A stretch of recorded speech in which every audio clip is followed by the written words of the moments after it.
Hello friends, welcome to my channel. మీకు కనుక ఈ వీడియో నచ్చినట్లయితే తప్పకుండా లైక్ చేయండి.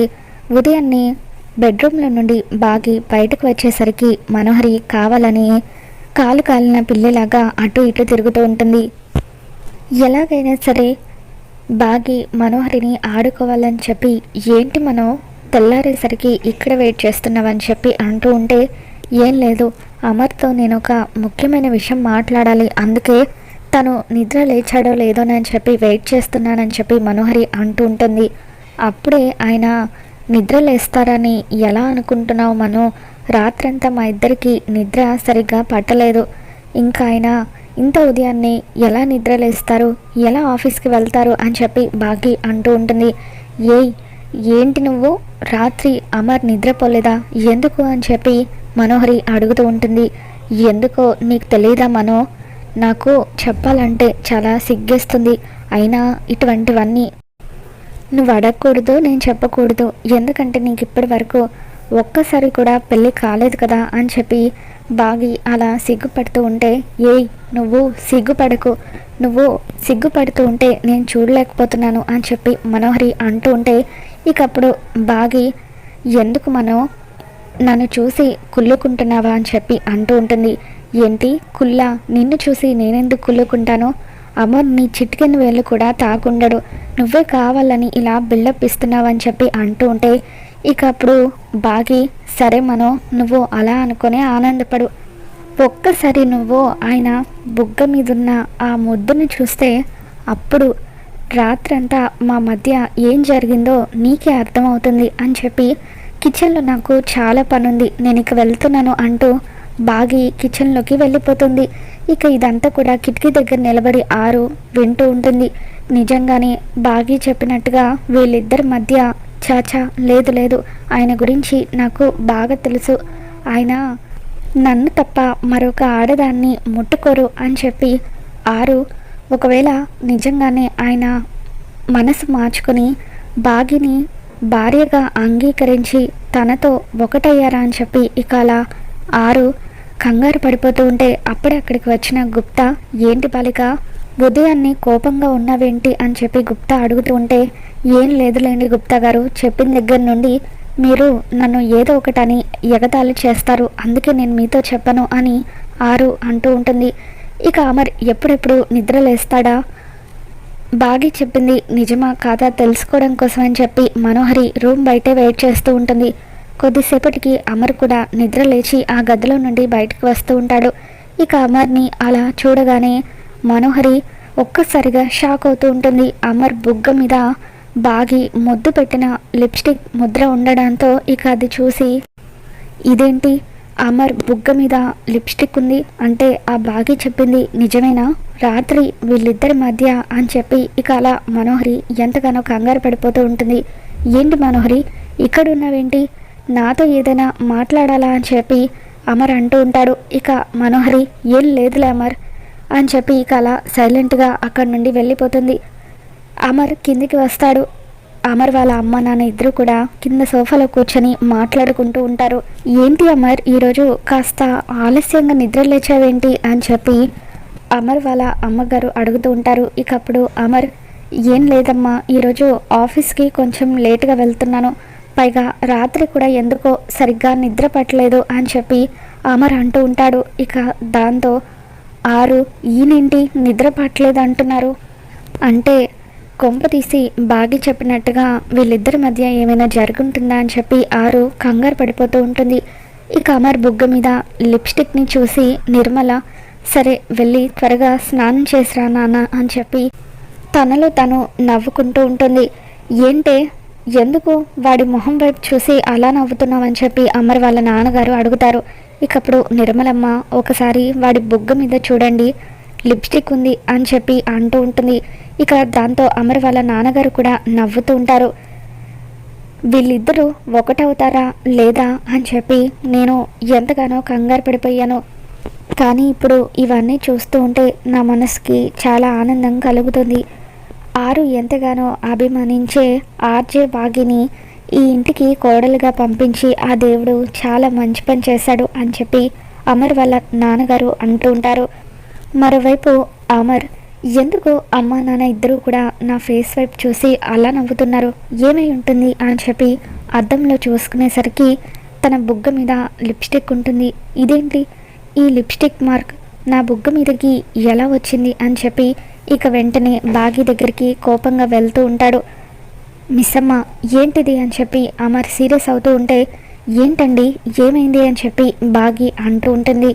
ఇక మనోహరి చాటుగా ఉండి ఇదంతా వింటూ ఉంటుంది.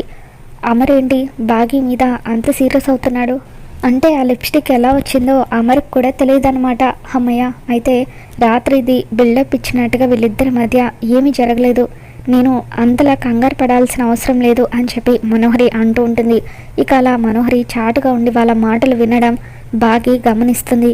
అమ్మ మనోహరి, మా మాటలు వింటున్నావా, ఉండు నీ సంగతి చెప్తాను అని చెప్పి ఇక అలా అమర్ ఈ లిప్స్టిక్ నా బుగ్గ మీదకు ఎలా వచ్చిందని చెప్పి అడుగుతూ ఉంటే బాగి సిగ్గుపడుతూ ఉంటుంది.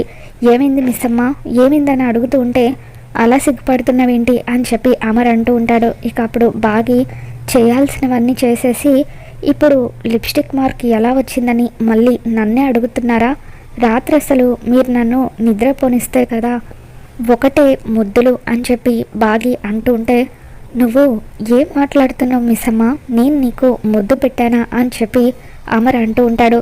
ఇక అప్పుడు బాగి, అవును ఒక్కసారి కాదు 3 సార్లు పెట్టారు, పైగా బలవంతంగా నా చేత కూడా పెట్టించుకున్నారు అని చెప్పి బాగి అంటూ ఉంటుంది.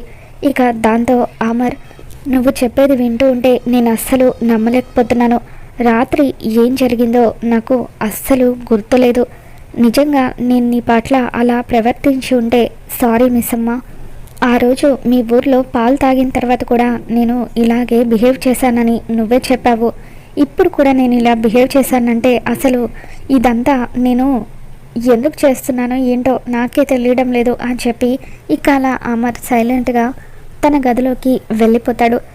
ఏమైంది అమర్కి అంటే రాత్రి బాగి చెప్పినట్టుగా వీళ్ళిద్దరి మధ్య ఏదో జరిగింది, వీలైనంత వరకు వీళ్ళిద్దరిని విడదీయాలి, బాగిని ఇంట్లో నుండి వెళ్ళగొట్టాలని చెప్పి మనోహరి తన గదిలోకి వెళ్ళిపోతుంది. ఇక ఇంతలో గోరా కిటికీ దగ్గరికి వచ్చి మనోహరి మనోహరి అని చెప్పి పిలుస్తూ ఉంటాడు. మనోహరి కంగారు పడుతూ డోర్ ఓపెన్ చేస్తుంది.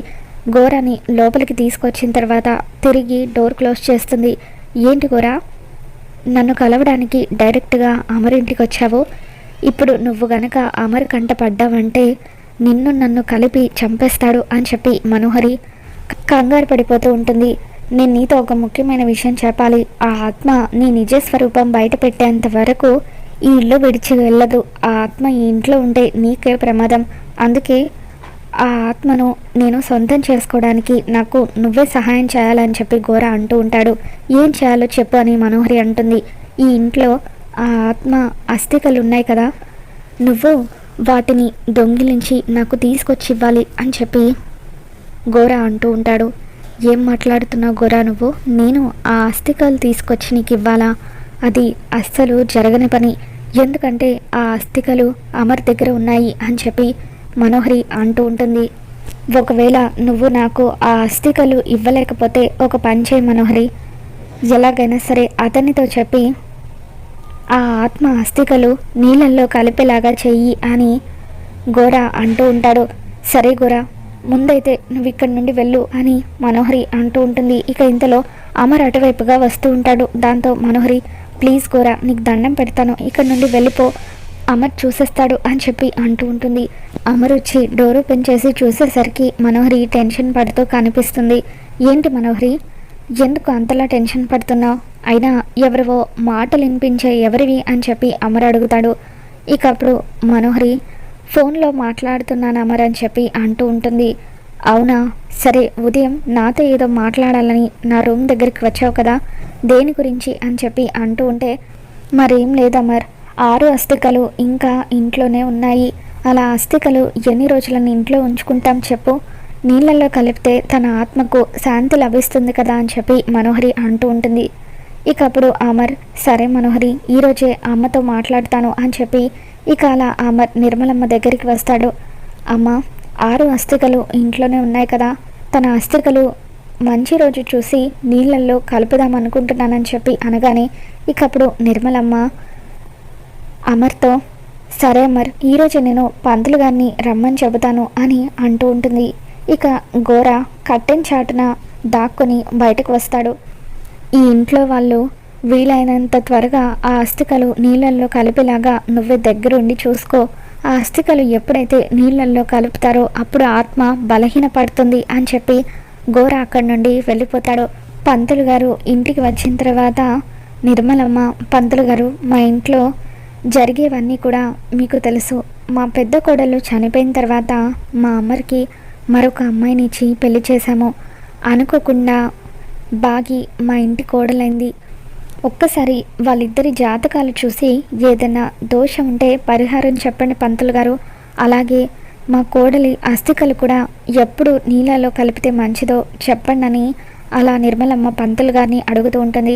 ఇక పంతులు గారు అమర్ బాగీల జాతకాన్ని చూసిన తర్వాత వీళ్ళిద్దరి జాతకాలు అద్భుతంగా కలిశాయి. ఈ అమ్మాయి జాతకం కూడా అచ్చం 6 లాంటి జాతకమే. ఇంకా చెప్పాలంటే మీ పెద్ద కోడలు 6నే ఈ పెళ్ళి దగ్గరుండి జరిపించింది. ఇది తను కోరుకున్న పెళ్ళి. వీళ్ళిద్దరిని ఎంతమంది విడదీయాలనుకున్నా కూడా విడదీయలేరు.